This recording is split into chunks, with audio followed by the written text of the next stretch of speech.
Welcome to the US Kiss Vinyl Reference YouTube channel. Please like and subscribe and also follow us on Facebook and Instagram.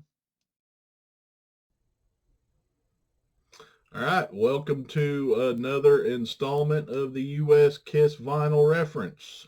I am your host, Mike Stone, as always. Today we are going to be hitting on Destroyer. So, probably Kiss's most well-known record, other than maybe Alive. A lot of ground to cover on this one, several variations. You see a little white devil back there behind me. Also got quite a few 45s to talk about from the record, so this ought to be a little bit of a discussion, so to speak. So let's go ahead and get on it, shall we?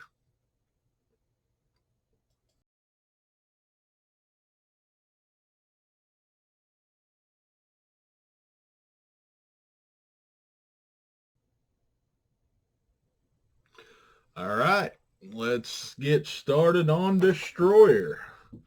Let's see here. We was released in March of 1976. Coming off the heels of Alive, so things were starting to uptick for them pretty good. Little bit of a departure from the first three studio albums. A little more fleshed out arrangements in the songs, and from what I understand, it wasn't exactly well received at first, but I'd say it probably grew on some folks. So, as always, we start off these episodes with promos. I almost said porno for some reason, but no, it's promos. Uh, and we got a couple of different promotional records to show for Destroyer. So we're going to start off with a sampler. And this was sent out to radio stations to promote the upcoming summer tour. As you can see, special Kiss album for their summer tour featuring cuts for all formats. And then on the back, you got a few songs on the back, 4 of them to be exact. Took me a second to add up, even though I know this. You got Beth, Do You Love Me, Flaming Youth, and Detroit Rock City. So the singles for the record, you got Shout It Out Loud, Flaming Youth, Detroit Rock City, and Beth. So I'd say Shout It Out Loud has already been and gone by the time this came to be. And I'd say we're probably even after maybe the Flaming Youth and Detroit Rock City cycles, and we're pushing Beth. So I have no idea on the timeline. Like I said, I don't get too involved in stuff like that. There's other people that keep track of that stuff. But yeah, this is a radio station only thing, so it's kind of done on the cheap, just a basic cover design. But in the Kiss vinyl world, we have our first custom label for Kiss. As you can see, it's that good old Spirit of 76 image that we all know and love. And you look down towards the bottom, you can see like Gene's boots are drawn in and stuff like that. But, gives you, says not for resale on the labels. So there's your promotional label or promotional mark on the label. And then also not for resale on the jacket. So there's your promotional mark on the jacket.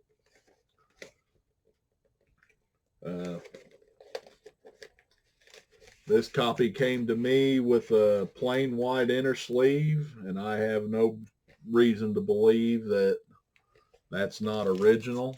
I wouldn't think that they'd put a custom destroyer sleeve in here.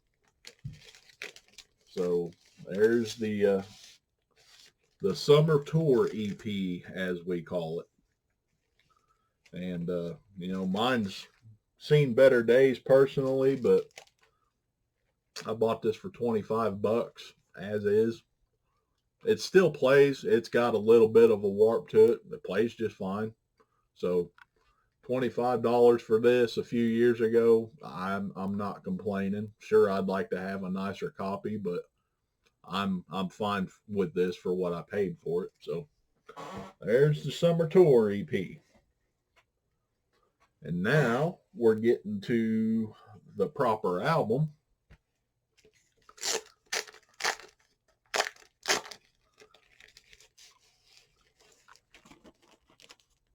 We've got a new promo mark to talk about. So, the Kiss episode, the debut episode, I showed that the promotional copy had a pink sticker on it that said, basically promotional copy not for sale. Promotional copy not for sale. I was trying to do it off of memory, even though things just out of frame, arm's reach from me. But so you had the pink sticker on the debut. You had a little cut corner on Hotter Than Hell. You had a little saw mark on Dress to Kill and a little saw mark on Alive. Now, that is the promotional mark for Destroyer. Notice you got the cut there, and then there's a little notch in there. So,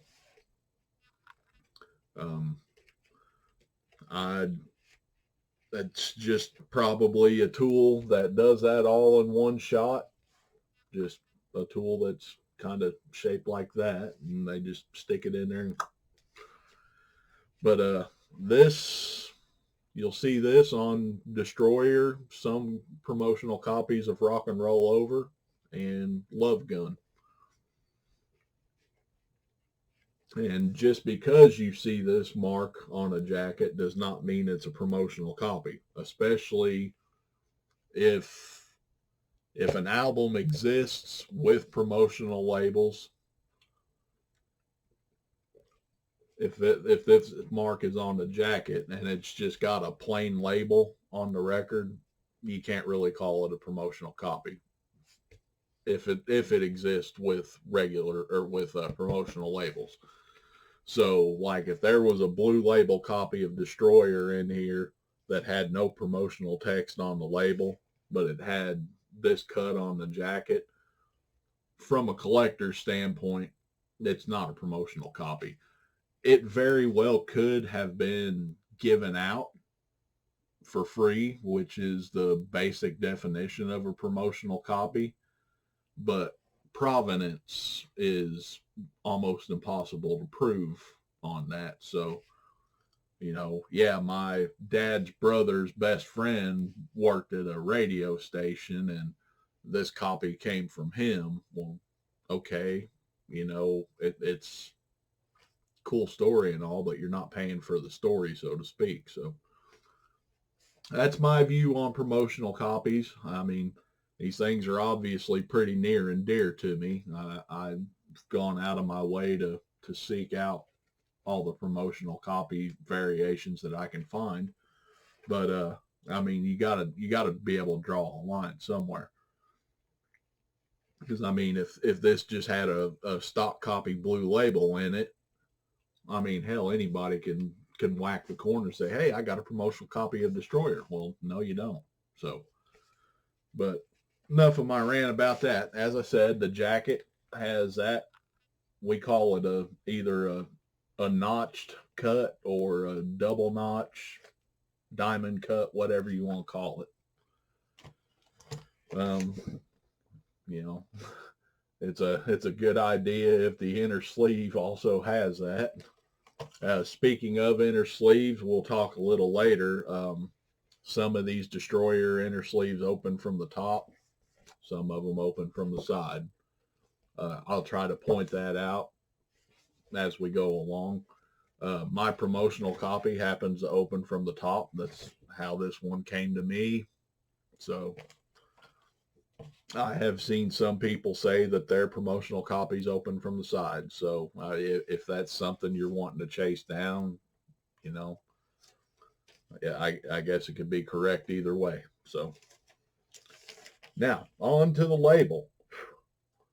You have a blue label, number 3, as we call it.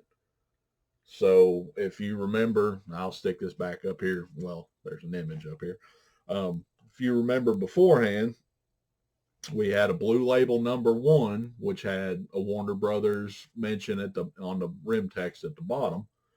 You'll only find the first issue NB 9001 of the debut on that label. Then you had a blue label number 2 that didn't have any mention of Warner Brothers. And then you'll find first issues of Hotter Than Hell, Dressed to Kill, and Alive on that one. Now we're going to a blue label number 3. It does not mention Warner Brothers, and we have a Sunset Boulevard address added to the bottom text now. And that Sunset Boulevard address, that'll be on the labels from here till 1981. So we'll hold that back up there. So yeah, you can see at the bottom, it says manufactured and distributed by Casablanca Records and Inc. 8255 Sunset Boulevard, Los Angeles, California, 90046, made in USA.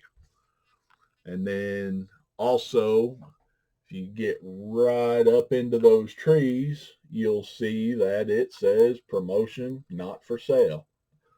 So it's kind of hidden in them trees a little bit.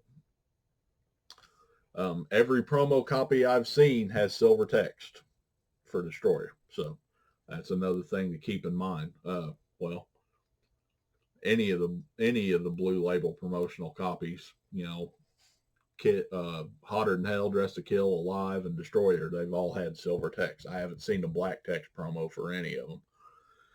But that promotional text being hidden into them trees like that, that's kind of something that's easy to overlook. You know, I did record shows for several years, so I would go out and buy record collections from people. And of course, when you're buying 100, 200, 300 records from somebody to get ready for these record shows, yeah, you gotta kind of look at them all and see what kind of condition they're in, if they're even worth putting in the show. So going through that many records, you know, some of these dealers might just, you know, pull it out of the sleeve, give it a quick glance to look for any scratches or anything, put it back in and price it. Well, they overlooked that promotional text right there, and they might put $10 on this record. It's happened with this actual record. I bought this record for $10 just a couple of years ago. So it's always good to really kind of know what you're looking for and look this stuff over real good, because you don't know what a seller's overlooked. And I mean, if you look at an eBay picture like that, you know, yeah, you're not going to see it too well. But like holding it up right here where it is, I'm looking at my screen. I know the text is there, but you know, I can see there's something there by the trees.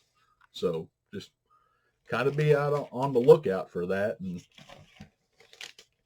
you know, you can find a deal on some of these promotional records. Now the debut, I mean, I'm not going to say it's impossible to find a deal on the promotional copy, but you know, I guess it could happen. But I mean, that thing's got a white label. It sticks out like a sore thumb. You know, somebody's going to realize that there's something different about that one. But Destroyer, Dress to Kill, Alive, yeah, that promotional text could get hidden pretty easily. So, yep, there's your promotional copy for Destroyer. Kind of a long-winded way for me to talk about it. And, it's not exactly easy to find. This was, I think, when I was first collecting promos before I got into getting all of the variations and everything. I just wanted, to start off with at least one of each title. I think Destroyer and Hotter Than Hell were my last two to get. And then I started filling in holes with all the variations. So it's not easy to find, but it's not impossible. And I've had 3 of these go through my hands now. I never paid more than $20 for a promotional copy of Destroyer. I've gotten lucky enough to find them, like I said, where the dealer didn't catch that it was a promo and just priced it out as a regular stock copy. So it can be done. It has been done. Promotional copy of Destroyer. Good one to find. All right, now we are getting into the retail copies. And we've got some differences to talk about in jackets, inner sleeves, labels. They was really starting to press a lot of records by the time Destroyer came along. So I'm going to be pulling out a lot of inner sleeves, but for the most part, the jacket doesn't change throughout the 70s. If you find if you've got a first issue that's got a really nice record, but the jacket is trash, which seems to happen a lot with Destroyer for some reason. Pretty much any other jacket you find, as long as it doesn't say like a CRC down here or, an RCA license number over here or an 0501 here or a 501, as long as, there's nothing extra back here right now, no numbers or letters in any corners, that'll work for any 70s issue for Destroyer. Now, when we'll get into some of the reissues and record clubs that's got marks, but yeah, if you find a copy of Destroyer that ain't got no markings on the back and you want to upgrade the jacket for your first issue, it'll work. So, and now the inner sleeve on this particular copy, as I showed you with my promo, it opened at the top. Well, this one opens on the side. So, and some of them will have this catalog number in the top corner, NBLP 7025. Some of them won't. And I'll do my best to show them as I find them. I think there's a correlation to whether it opens at the side and that. I don't remember, but we'll figure it out together. So, but yeah, you got the lyrics to Detroit Rock City on the other side, on one side, and then you've got the Kiss Army badge logo, which is at this time a fairly new thing, on the other. So,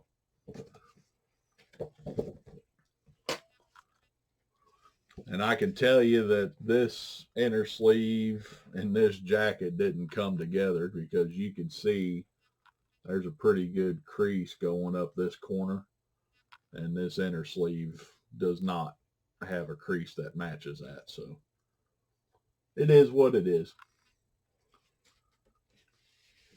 I mean, the jacket and the inner sleeve are right for the time. So even though, somebody switched it around at some point, it's still correct. All right, the label. Blue label 3 again. We've got black text. And then if you notice on side 2, if you look at Flaming Youth, every other track has a number next to it, but Flaming Youth does not. So there's a fun little error there. And it's nothing that's going to break the bank. I mean, it's a quite common error. Not everything that is an error is extremely valuable. There are some errors that are pretty valuable, but not every one of them. So, you find this one with Flaming Youth without a track number. Yeah, I mean, it's a fun little error to have, but you're not going to pay $100 for it. I mean, you shouldn't really have to pay much more than $20 for it. It's that common. I mean, you got a 50-50 shot. It's either got a track number next to it or it doesn't. And I should mention that error I've only seen with black text copies. Never seen a silver text like that. So, moving on to the next, we've got another Blue Label 3 with black text. And I'll get the inner sleeve out here. This one also opens from the side, has a catalog number up top. So,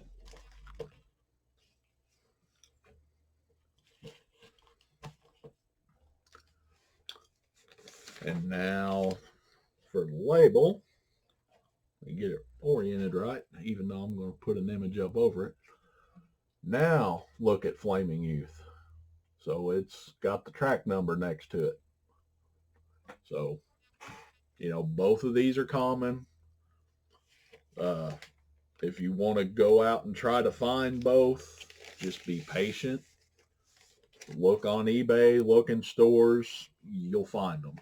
They're not hard. In the U.S., they're not hard, I should say, for some of those folks that might be watching from across the pond. Yeah, it might be a little tougher for y'all to find them, but so. And all of these Blue Label 3s that I'm showing, they're all considered first issues. There's absolutely no way to tell which pressing plant pressed which ones first. So some people are just stuck that the silver text came first. No, it didn't. They were pressed in several different plants across the country at the same time for distribution purposes. That's all it is. So now we got another Blue Label 3.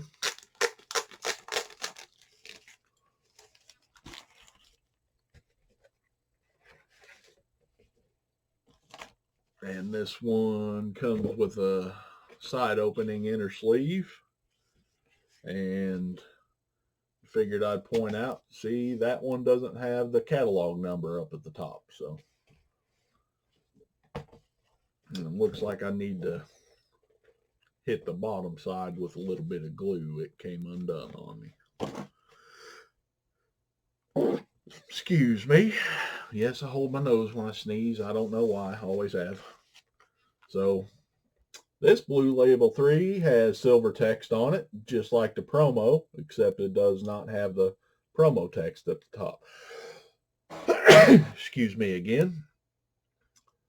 Again, all first issues, no way to tell that, this one was pressed before the ones with black text. There's no way to tell. Now, I have seen varying levels of the silver text on these labels, meaning some of them's more faded out than others. Some of them are just downright impossible to read. So this one, the silver text is all pretty good. What you want, little one?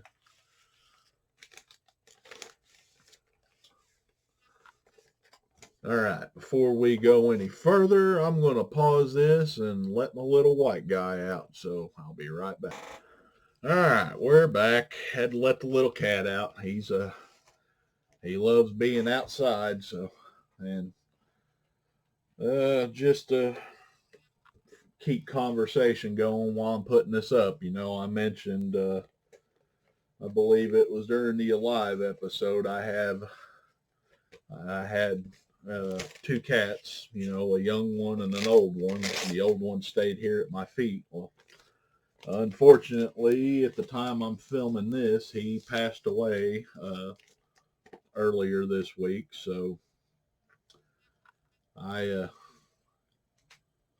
little bummed about that. I was actually going to film this a few days ago. Of course, I mean, you guys can't really tell when I film these, but I usually try to film either on the weekends or, just whenever I get time. And yeah, since he passed away, I've kind of been in a little bit of a funk, so I haven't filmed for a few days.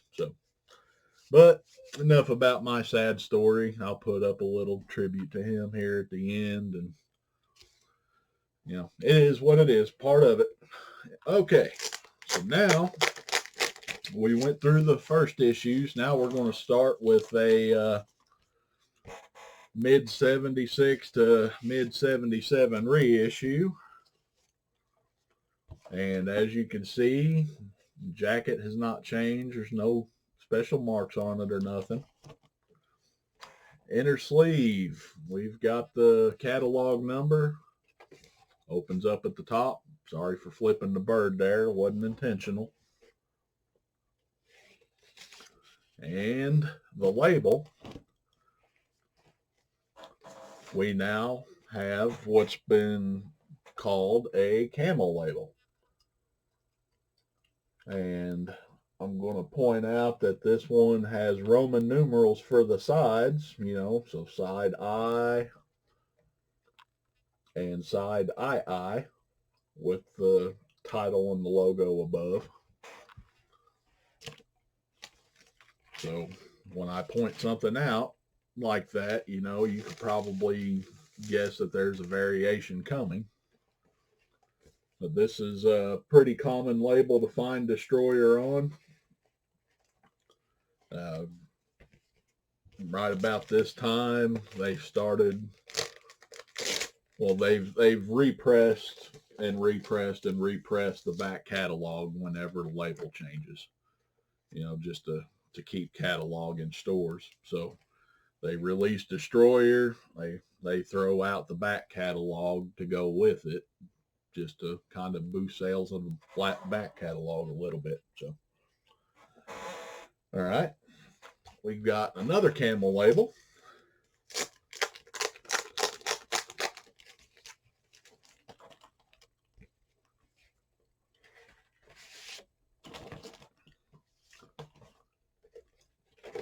Top opening inner sleeve.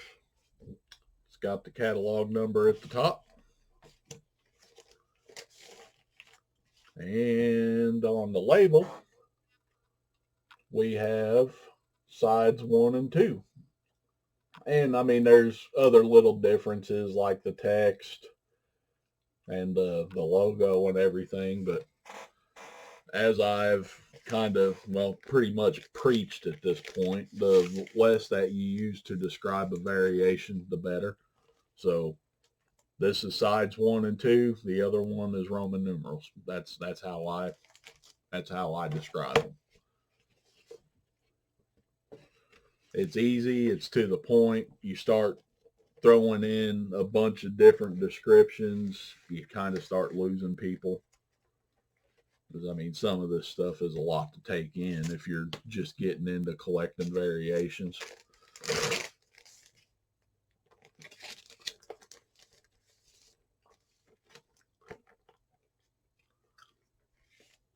And then we have a record club for the camel label.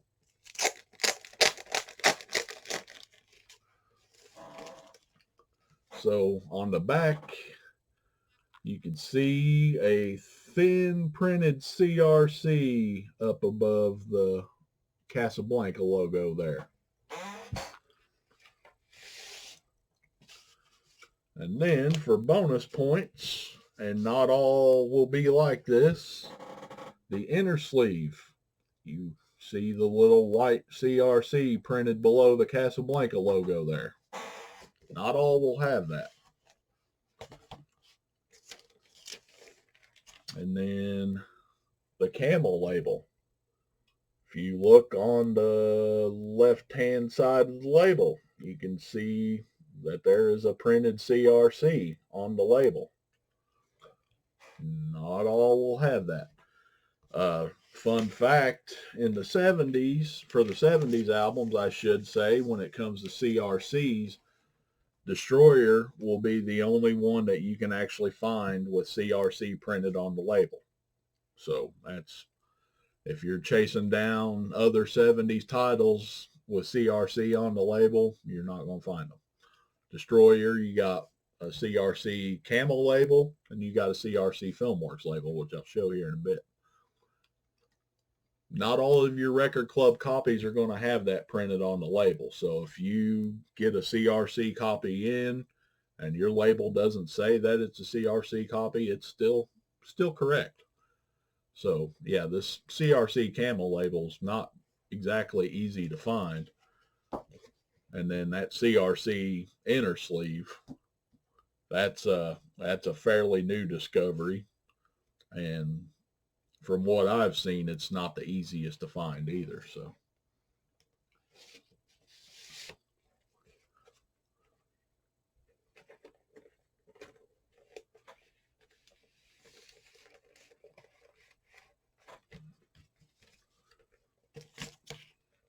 and as I've said on previous episodes, you can find these CRC copies, especially, from like the debut to Destroyer. You can find it with a Blue Label 3, a Camel label, or a Filmworks label.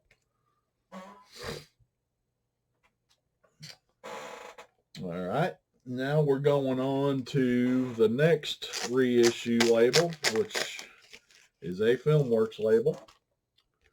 As you can see, the jacket hasn't changed as far as markings on the back. There's a silver hype sticker here. Now, I have always seen this silver hype sticker on the shrink. This jacket does not have shrink on it, so I am 100% convinced that somebody lifted this hype sticker off of the shrink and stuck it to the jacket. Either way, I wanted the hype sticker, so I'm fine with it as it is. The hype sticker you'll usually find with a Camel or a Filmworks label. It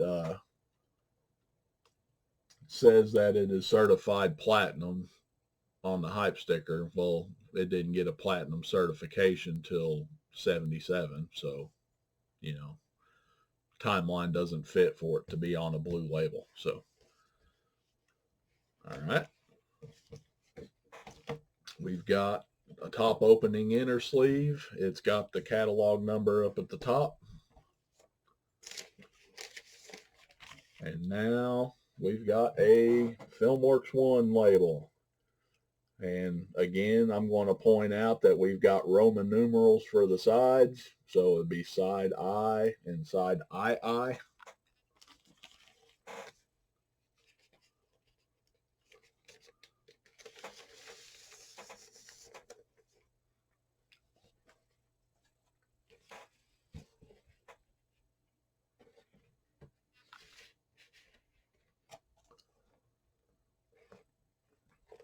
And the Filmworks label is probably the most common label that you can find the back catalog up to this point on, because they were pressing like crazy from 77 to 81. So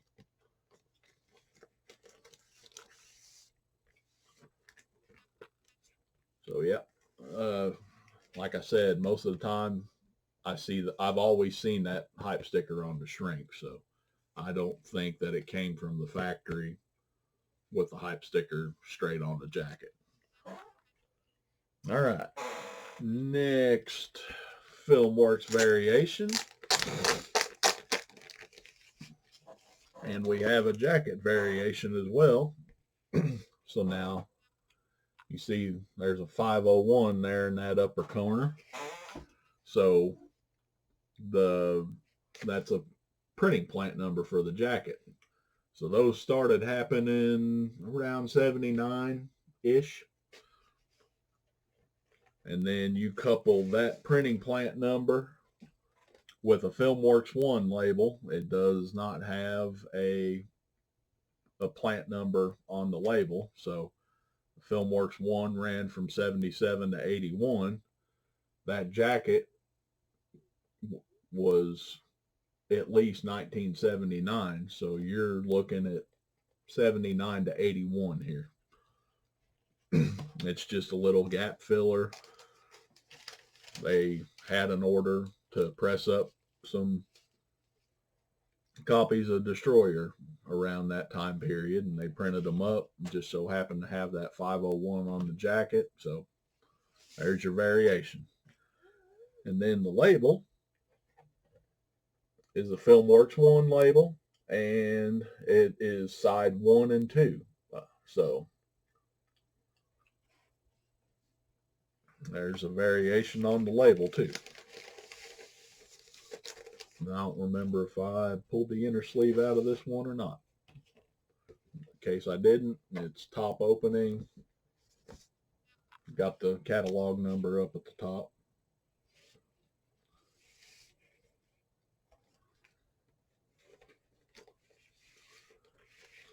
So that little, this little reissue period from 79 to 81, we have found copies of the debut, Hotter Than Hell, Alive, Destroyer, and Love Gun. That fit that time frame. So, but yeah, it's, some people associate that 501 with Polygram, which, I mean, Polygram had a hand in Casablanca by then, but you know, it's not that 83, 84 time period, because there's no Polygram address on the label. And in Destroyer's case, there'll be a plant number in a different spot. So that's where this one fits in at, is between 79 and 81.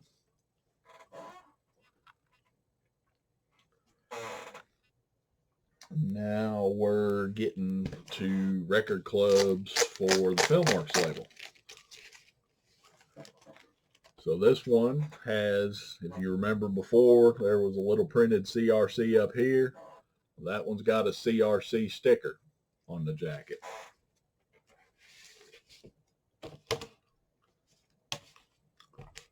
And we've got just a plain top opening inner sleeve here. It's got the catalog number. There's no CRC below the Casablanca logo there.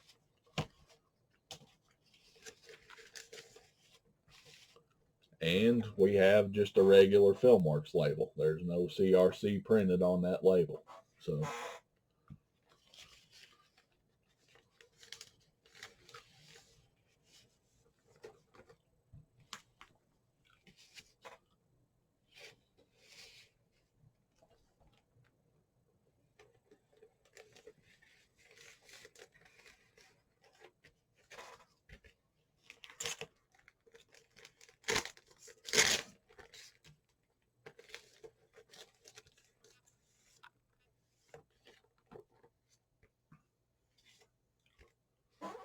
and then we've got another record club, which I need to upgrade this jacket pretty good. All ring wary and such, but it has a CRC below the Casablanca logo. So I just haven't got around to upgrading it yet. And the inner sleeve opens at the top. Got the catalog number. No CRC below the Casablanca logo. But the label, as you can see, it's a FilmWorks label, but it's got CRC printed on it. So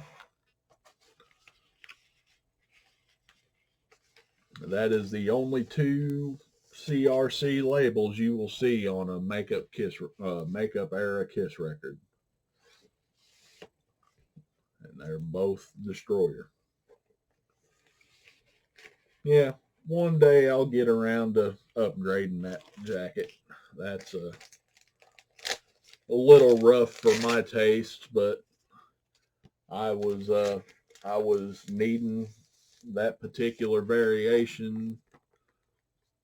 Well, I mean, I bought it more for the label than I did the jacket, but yeah, that one's little rougher than I like. I'll get it. That CRC jacket's not too hard to find. All right. Next record club.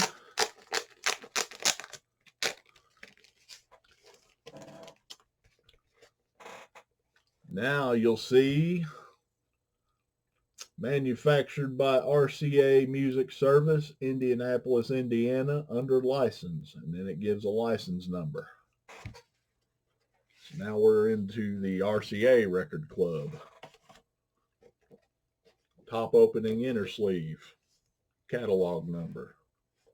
No other markings.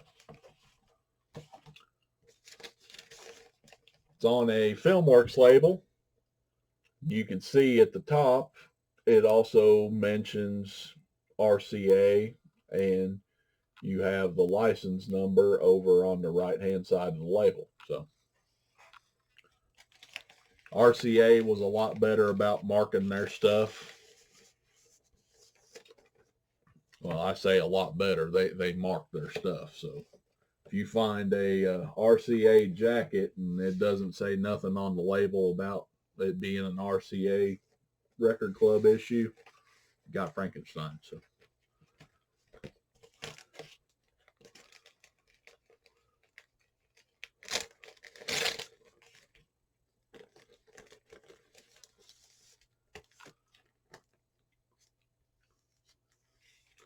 then we move on to probably the hardest copy of Destroyer to find.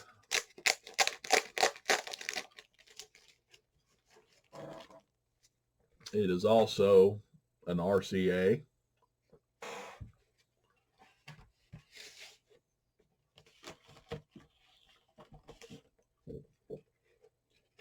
Top open and inner sleeve. Got the catalog number. And then the label is a Love Gun label.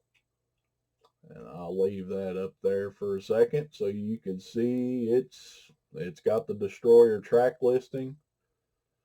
This is an error. You know, this was not intentional.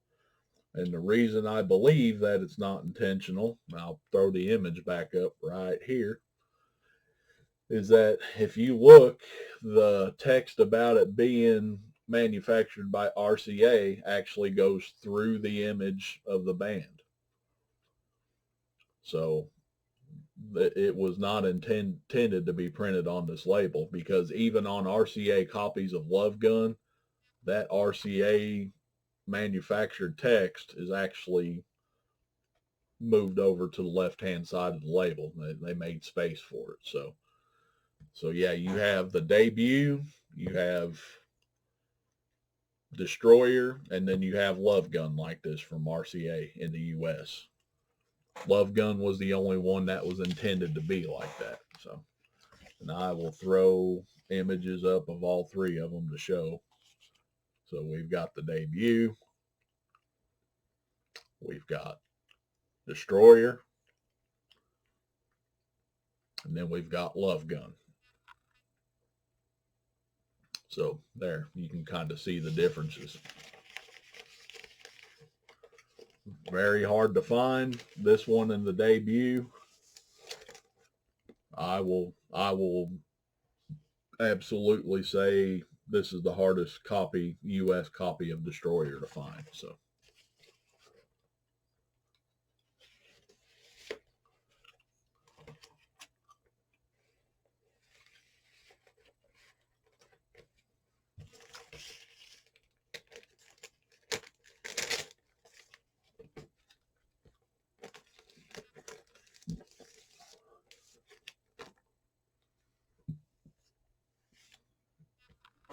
All right. So now we're out of the 70s. We're headed into the polygram era. We know of the jackets that have the barcode printed on the back. We're not quite there yet. There was a series right before them. They'll have a polygram label with an address for polygram at the bottom, and they'll have a printing number somewhere on the jacket, except for double platinum, which we'll touch on that when we get there. It's usually a 501, 0501. There's 0704 on a couple of them. So, this one happens to have 0501 right below the Casablanca logo.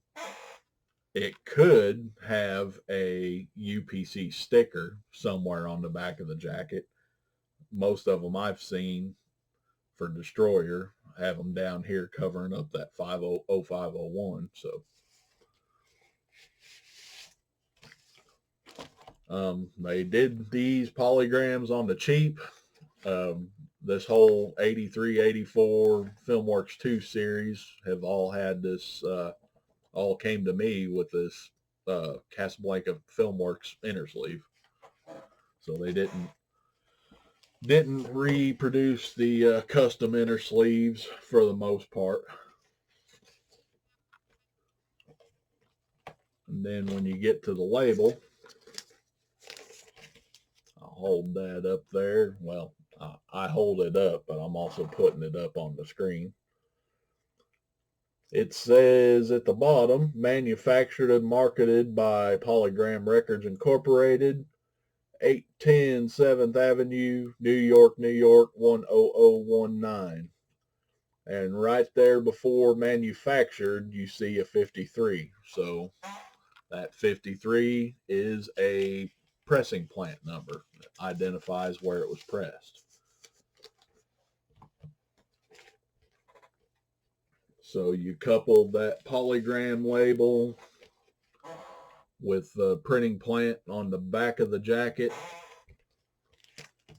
and without a printed UPC on the jacket, you have a Filmworks 2 copy. And that series ran from the debut to Creatures of the Night. Obviously, the originals wasn't included in that, and The Elder wasn't included in that because there's no Filmworks label for the U.S. that's ever shown for The Elder. So very hard series to complete. A few of us completed it a few years ago. We chased after it real hard. I personally chased after that series for about 2 years straight before I finally finished it off. So, all right. Now we're going to the next Polygram reissue series. This one has a printed UPC on the back. That's not a sticker. That's printed on the jacket. And I am going to point out here on the spine, I don't think I have a scan of this to put up, so I'll have to somehow show this. There's a Casablanca that says Casablanca on the spine. And I'll just go ahead and pull my other jacket out just to show. So you can see that both of these have printed UPCs on the back.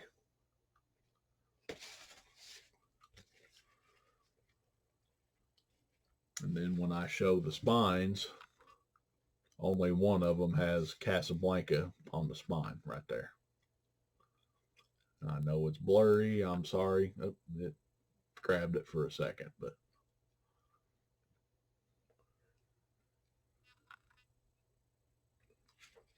so that's just a variation for the Filmworks 3.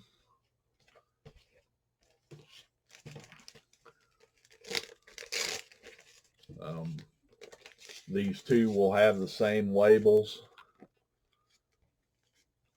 and I'll show one here right now.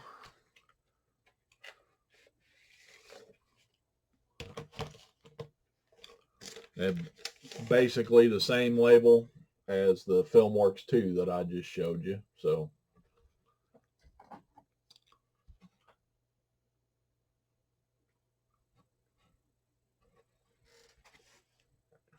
you might have different levels of vibrance of the colors between a Filmworks 2, Filmworks 3, even between Filmworks 3 labels. So, I mean, they're basically the same label. Whether it's a 2 or a 3 kind of depends on the jacket. The Filmworks 2 and Filmworks 3 are series. They're not labels.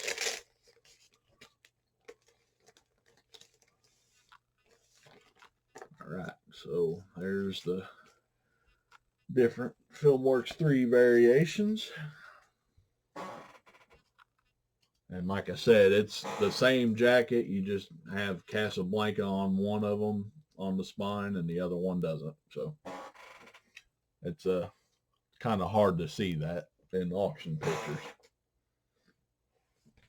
Now we skip ahead to 2014 when they issued everything in the Kisteria box set.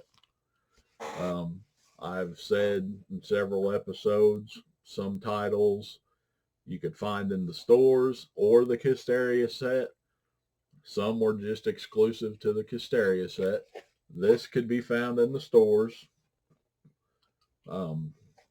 It'll have information about Universal down here, and then it'll say that it was, the copyright date's 2014.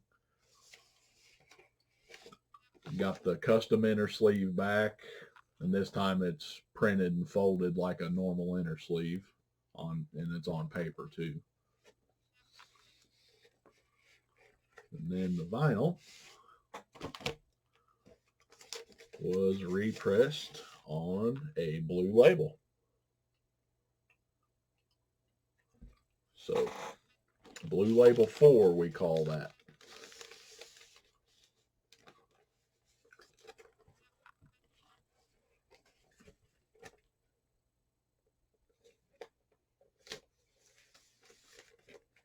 And I've been happy with all the 2014 reissues that I've listened to so far. I'm pretty sure I've listened to all of them, and I've been happy with all of them.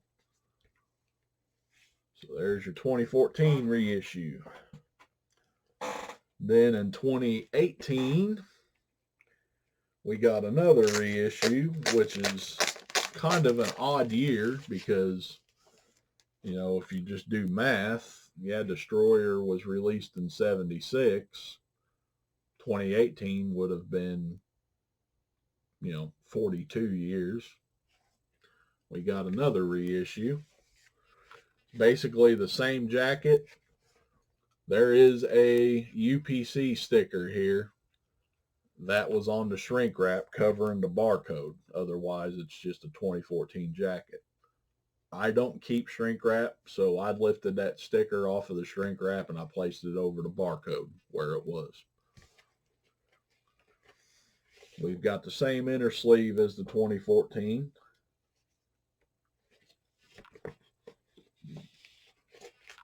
And it has the same label as the 2014 reissue, but it was on this nice red, well, I think they called it red wine and black marble. It's real pretty to me, and there's that label. But yeah, that red wine and black, and then I'll throw an image up here. I think it turned out real pretty. This was the first of a long line of color vinyl reissues, recent color vinyl reissues, I should say. So they were testing the waters with this one.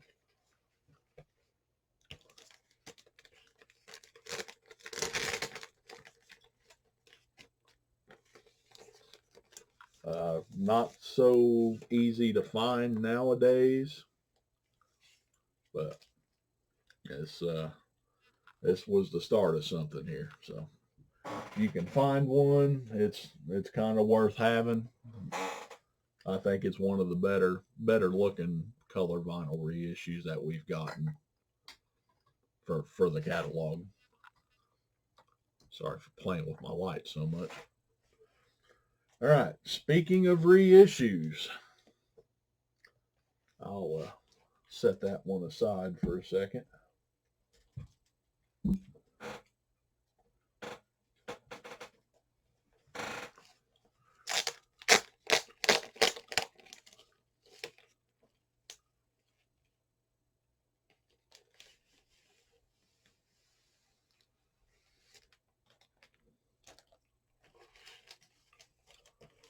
All right.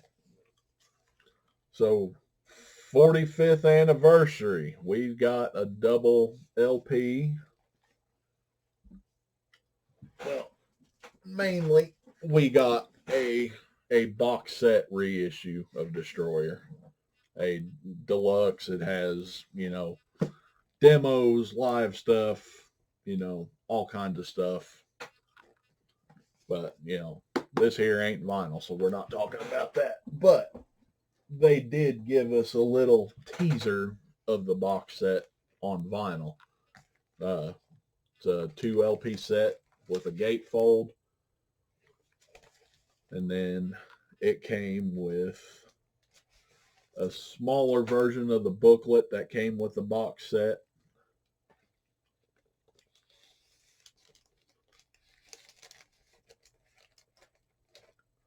And then the inner sleeve that we all know.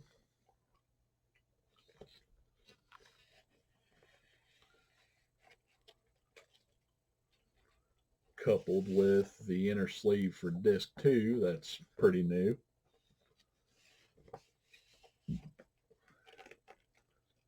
We got 2 versions of this one. So we'll show the custom label here. I kind of like that color scheme. That's disc 1.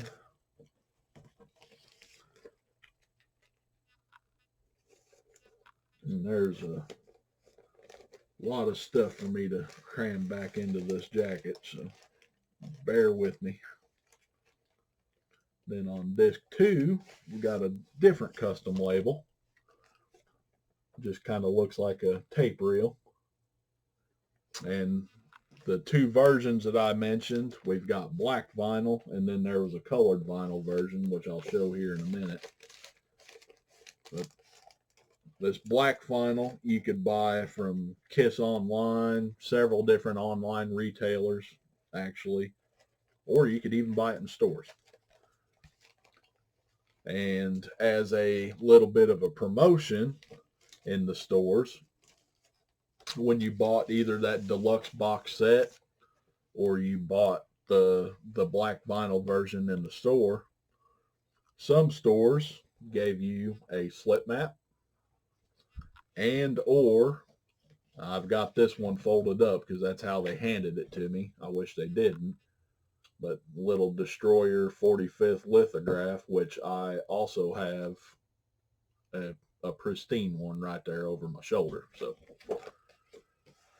yeah, I wish they didn't fold this one up, but it is what it is, I guess. It fits in with my record easier. And I have a slip mat with my box set that I bought off of eBay. The box set you could buy in stores, online, or from Kiss Online. Again, if you bought the box set in some of those stores, they'd give you the freebies as well. So I have a box set, or I have a slip mat with my box set, and I have one of these lithographs with it. No, I don't have a lithograph with my box set, but I have a slip mat with it. And then I've got the lithograph and the slip mat with the copy that I bought in the store. I bought that lithograph off of eBay, and they sent it to me properly without having to fold it. So I appreciate that. So that's just a regular copy. I'm going to point out, the back of the jacket, you got just a barcode over here. I have another black vinyl copy that has a sticker over the barcode, promotional use only, not for sale. So I bought this copy off of eBay. That sticker was on the shrink wrap. For some reason, I decided to open this, even though it's exactly the same as that. I took this sticker off of the shrink wrap, placed it on the jacket where it was on the shrink wrap at. No promotional labels on this. It is a stock copy with that sticker on it. So from my standpoint, I am not going to pay any more for this than I'm going to pay for this. So, I mean, that sticker there it does absolutely nothing to the value for me. But I didn't have one with a promotional not for sale sticker, so I saw it and it was within a few dollars of what I paid for my regular copy there, and I bought it. So there's that. And then we have the colored vinyl version of that, which it has all the same stuff inside, so I'm not going to pull all that out. The only difference is record 1, you got a really bright yellow color.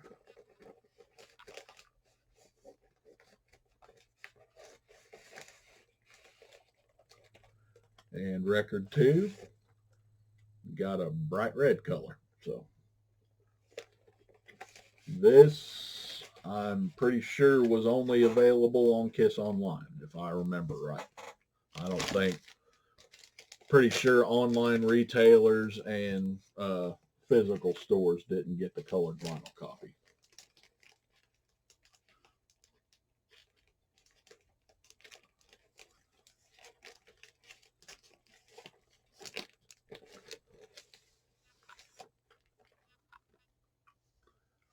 So that is the album proper. And as always, I forget stuff. There's a different kind of reissue for Destroyer that they did back in 2012.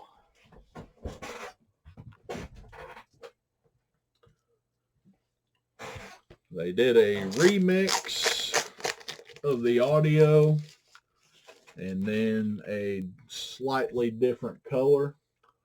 This is Destroyer Resurrected. They had Ezrin come in and kind of go through and remix everything. So what we got with it was a plain inner sleeve, but they made up for that with a booklet. And it's just a single page fold out. So you got the original album cover here. Here's one part of the inner sleeve that we all know.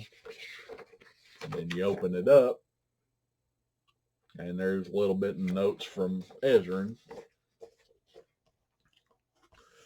And the first issue of this on LP and on CD, there was a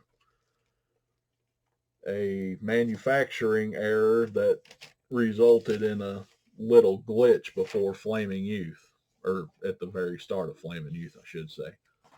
This was corrected on both the LP and CD. There is no way to tell which one's which if it's sealed. All right, there's the label. At first, we was going to give this a blue label name and number, but if you notice, that label is kind of worn in a little bit. It's made to look worn in, so I consider this more of a custom label.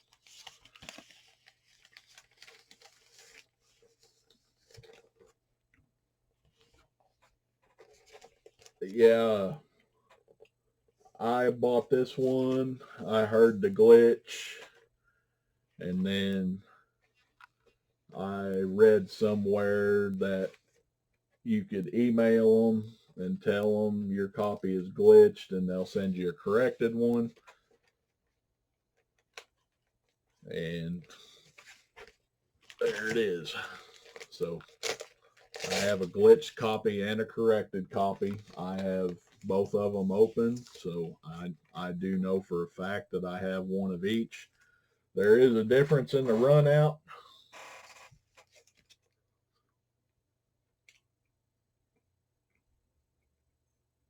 There's a couple of different letters in the corrected one. But as far as the jacket goes, there's nothing on the jacket to distinguish them. So yeah, there's a glitch copy. There's my corrected copy. And then I believe it was around 2019 or so. They struck up a distribution deal with Walmart to make a exclusive colored vinyl version of it. It's the same jacket. It's the same label on the disc. You got the same inner sleeve, plain white. You got the same booklet along with it. Now you got a Walmart inner sleeve, or a Walmart hype sticker there, which I'm showing you. I might be showing that one for a reason. Notice on that hype sticker, let me hold it back. Well, I'll just put it back up. There is not a price on the hype sticker.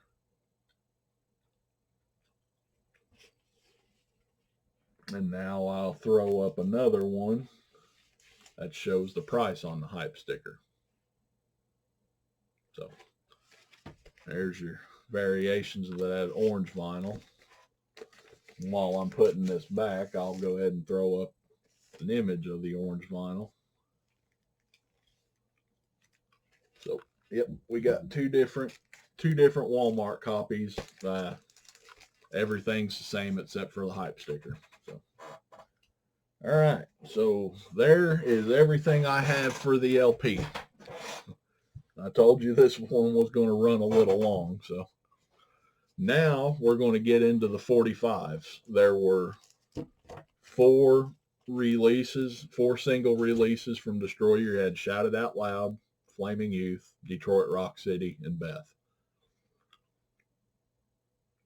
We'll talk about Detroit Rock City and Beth when we get to it. I have a long-standing issue with one of the stories surrounding the Switch, but anyway, so we'll start off with Shout It Out Loud. Shout It Out Loud is the last 45 that came on a blue label. It's on a blue label 3 with a sunset address. It will come in one of these sleeves that have camels all the way across it. All right. Now the promo copy is the blue label 3. It's got Shout It Out Loud on both sides. So here's your mono side. All right. And there's your stereo side.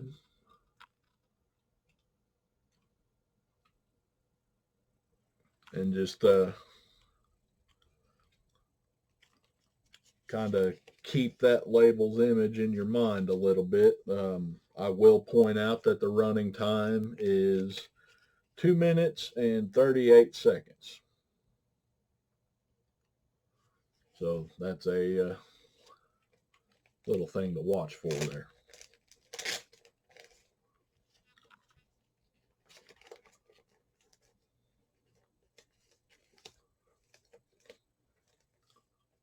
All right. We have another promo copy of Shout It Out Loud. Same kind of label, same kind of sleeve. I'll hold it up there. Here's the mono side. Notice it says promotion and not for sale. And also, right above where it says Shout It Out Loud, if you look off to the left, it says LP version cold ending. And the time is 2 minutes and 50 seconds. So there's the mono side. And here's the stereo side.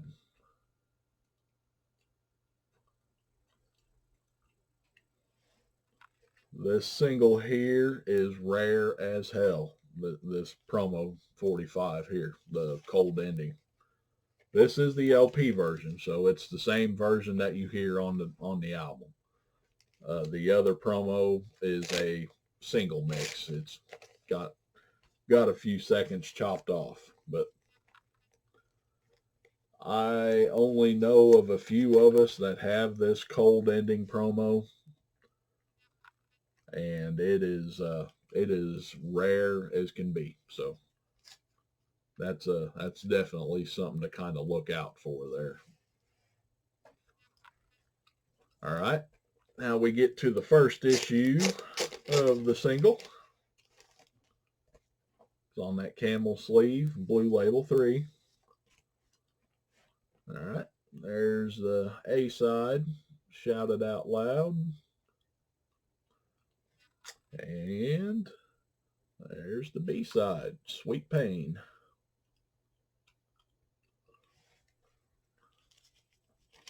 The retail version of this single on a blue label is pretty easy to find. I mean, it's pretty common.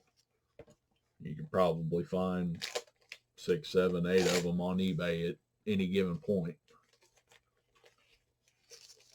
There is a reissue, though, that is quite difficult to find.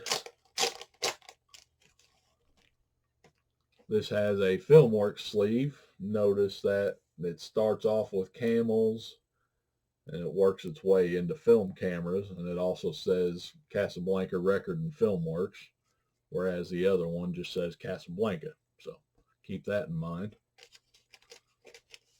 And as you can see, it is on a Filmworks label.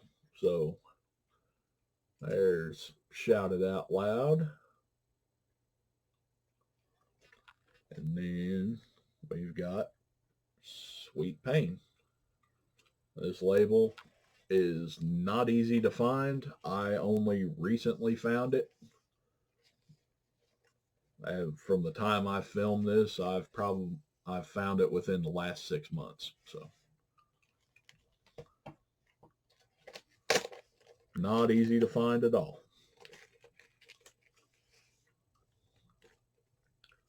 And then we will jump ahead to 2012. They reissued the 74 to 82 era singles into a box set called the Casablanca Singles Box Set. Gave them all picture sleeves, reproductions from around the world. Normally, I cannot figure out where the sleeve's from. Obviously, this one's Japanese. So we got the lyrics and the translations on the back. The translations are just a little off, by the way. It got reissued on a blue label. So there's Shout It Out Loud. There's Sweet Pain.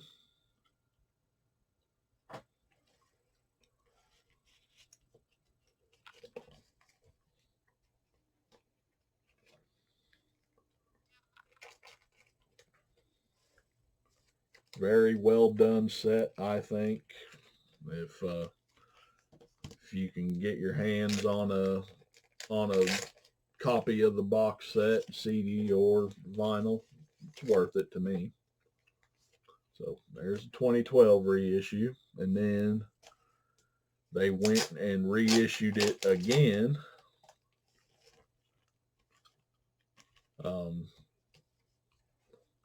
With a with a picture sleeve from Denmark. And spit it out, Mike. And I know where this picture sleeve is from because I know the guy that supplied the sleeve. So yeah, so they reissued it there. They gave us a pretty nice little orange marbling to it, orange and yellow. And then there's your Shout It Out Loud side, and then your Sweet Pain side.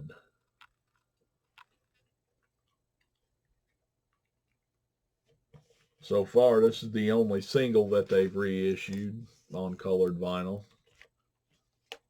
And then, just as a pressing error, there was a second label stuck on top of mine, which popped off real easy.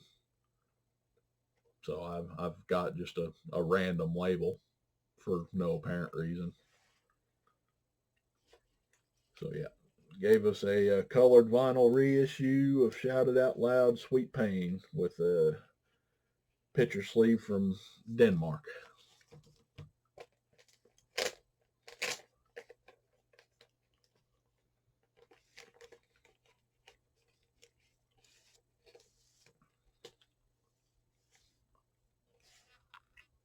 All right. Moving on to the next single is Flaming Youth. And yeah, people are probably starting to say, well, Flaming Youth had a picture sleeve. I'm not 100% convinced that promotional copies came in a picture sleeve. I've seen way too many of them in just a regular company sleeve like this one. So it may be correct either way. I don't know. But none of my promotional copies that have picture sleeves, none of them came with one. So like Flamin' Youth, I Love It Loud, Tears Are Falling, and then the 3 Crazy Night singles, none of my promotional copies have picture sleeves with them. So, and let's put the X in sex. So anyway, Flamin' Youth, it's in a camel sleeve. It's on a camel label. So here's the mono side. Notice it says promotion on the left, not for sale on the right. And then there's the stereo side. Same difference.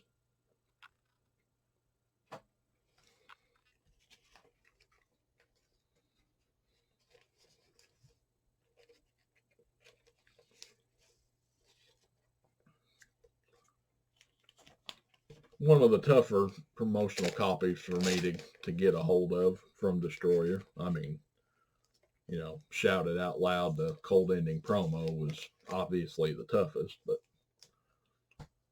all right, now we get into retail copies of Flaming Youth. First things first, we will show the picture sleeve. It's just basically the Destroyer album cover. And then you got the catalog on the back. We have a camel label, Flamin' Youth on one side, God of Thunder on the other.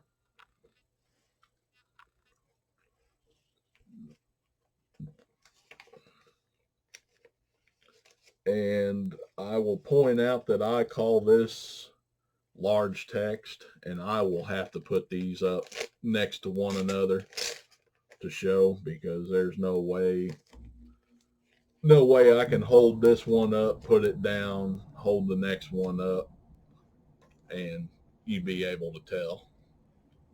I will pause this real quick. Apologies for that.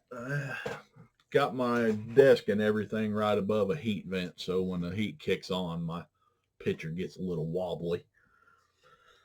All right, next copy of Flamin' Youth.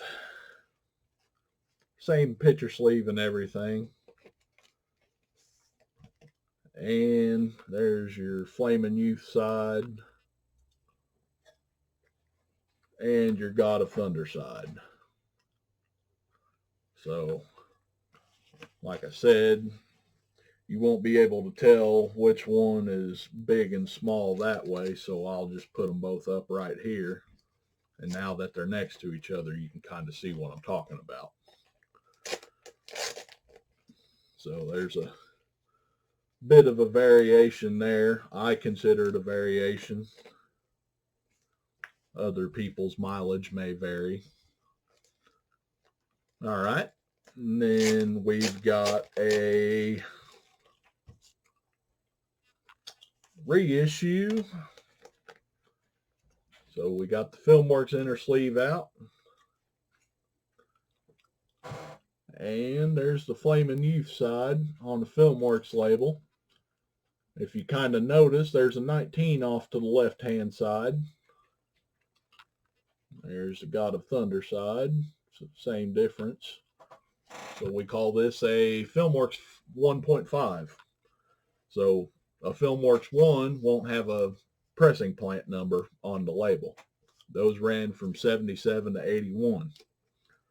These 1.5s have a pressing plant number on the label. They still have a Sunset Boulevard address at the bottom. So it ain't quite the whole polygram takeover yet. So those ran from about 79 to 81. So that's why we call it a 1.5 instead of a 2, because to a point it kind of ran alongside the Filmworks label 1. Rare as hell. Rare as hell. Not many of these around.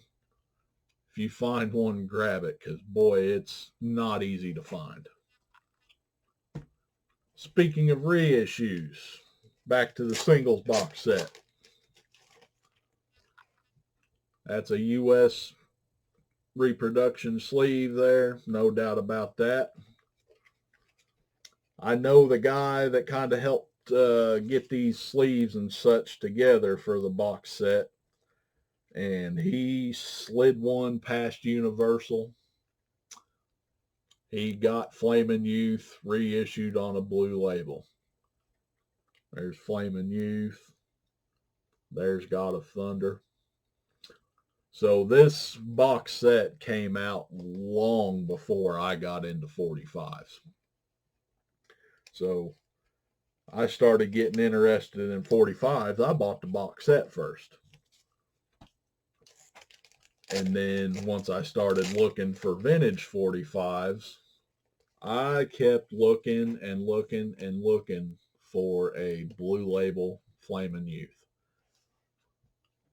thinking that, it exists. And finally, I reached out to a couple of buddies of mine that are bigger into 45s than I were at the time. And I was like, can you guys show me a picture of this damn blue label Flamin' Youth so I at least know what I'm looking for? And they were both like, well, it doesn't exist. And one of those buddies was the guy that helped put that together. He's like, yeah, I slid that by Universal. So that's kind of an asshole thing, but it kind of kept me chasing a ghost for a few minutes, I guess. But it's a funny story to look back on now. But yeah, don't bother looking for a blue label Flamin' Youth. It don't exist. Not a U.S. one. I believe Canada has one, but yeah, don't do what Mike did. All right. So, all right, we're moving on to the next 45. Is Detroit Rock City, and the promotional copy. There's Detroit Rock City, and there's Beth. So where's the promo, where's the promo that's mono stereo for Detroit Rock City? There ain't one. It was only issued with Detroit and Beth. So the story goes that radio stations began flipping over the 45 and playing the B side instead of the A side, making Beth a huge hit. Well, it's kind of funny that up to this point that every single promotional 45 had a mono stereo. Same song on both sides. Conveniently, Detroit has a B side, and they just magically started flipping it over. I believe that story is nothing but hype. I believe it was nothing but hype from day one. They've got 3 singles out now at this point. None of them are hit singles. If they're going to push a 4th single, they need to come up with some kind of story that produces hype to hype up the 4th single. Beth becomes a hit, I think, partly because of the hype surrounding it, that story there. So there's your promotional copy, and it's got a B-side to it. Now, stock copies. So you got Detroit there, and you got Beth here. And I'm going to point out to you that on the right-hand side, between the catalog number and then all the text that starts to snake its way down, there is not a gap. I'm pointing that out to you for a reason.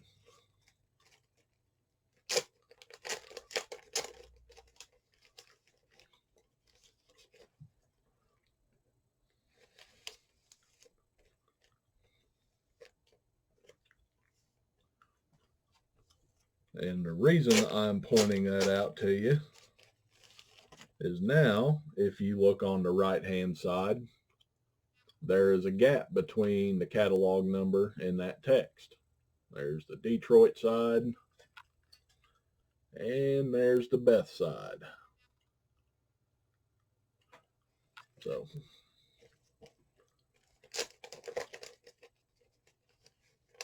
and that's with Detroit on the A side and Beth on the B side. And I am going to show you something that baffles me. I'm going to put it up right here. Notice that is a Filmworks label. It's got a plant number on the left-hand side. You go over to the right-hand side, you notice that it says 863A. So Detroit was reissued on a Filmworks label as an A side. Long after the switch had been made. This does not make sense to me. Obviously, I don't have it because I'm throwing the image up. But yeah, that's definitely an oddball one there. So singles box set. We've got another Japanese sleeve.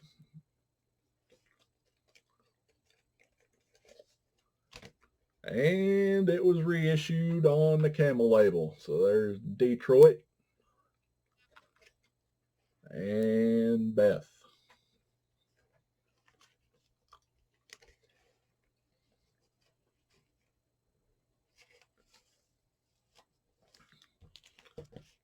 Now,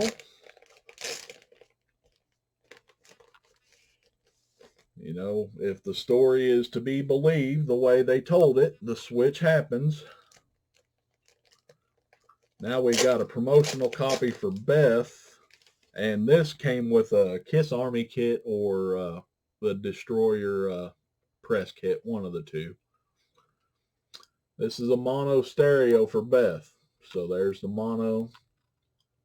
Notice that the catalog number is Beth 1 DJ. Then there's the stereo side. Yeah, that I've seen pictures. I'm pretty sure it was the KISS Army kit. I've seen pictures that came with this 45.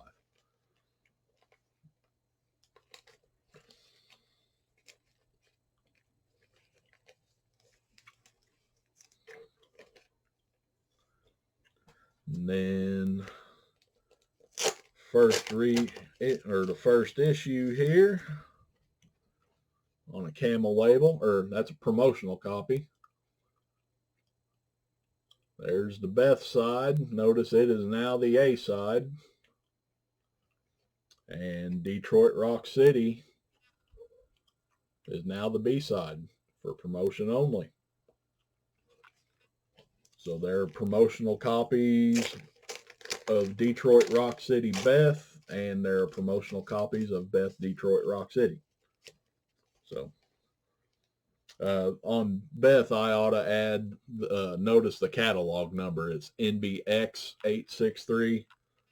Detroit Rock City on the A side is just NB863. So there's something to help distinguish between the two if you can't quite make out whether it says side A or B.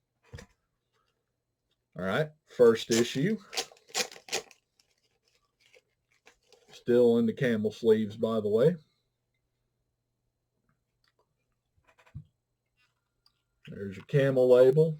I'm going to point out again that there's not a gap on that right-hand side. And there's Detroit Rock City.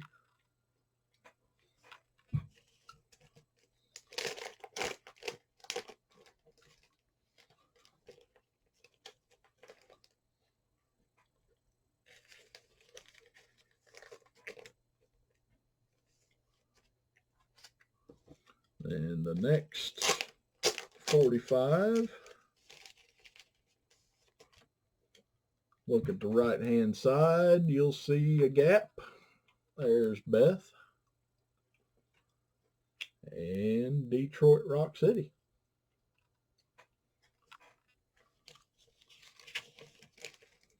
A little camel label variation for you. All right. Now we got a reissue on a FilmWorks label. Again, look at the right side. There's no gap. There's Beth, Detroit Rock City.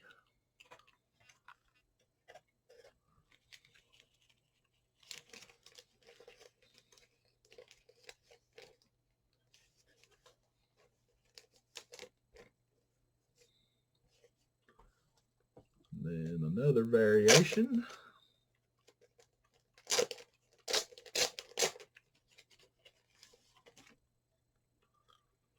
Look at that right-hand side again. There's a gap over there now. There's Beth and Detroit Rock City. So that's what we call the FilmWorks 1. It's got a sunset address at the bottom, no plant number.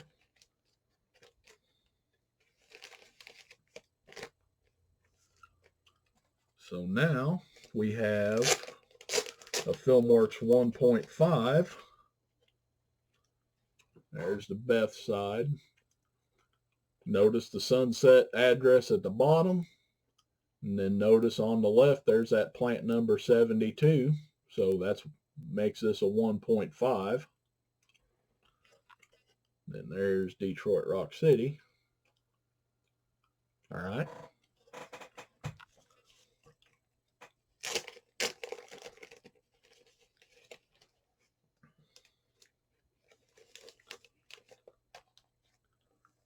And now, to compound it even more,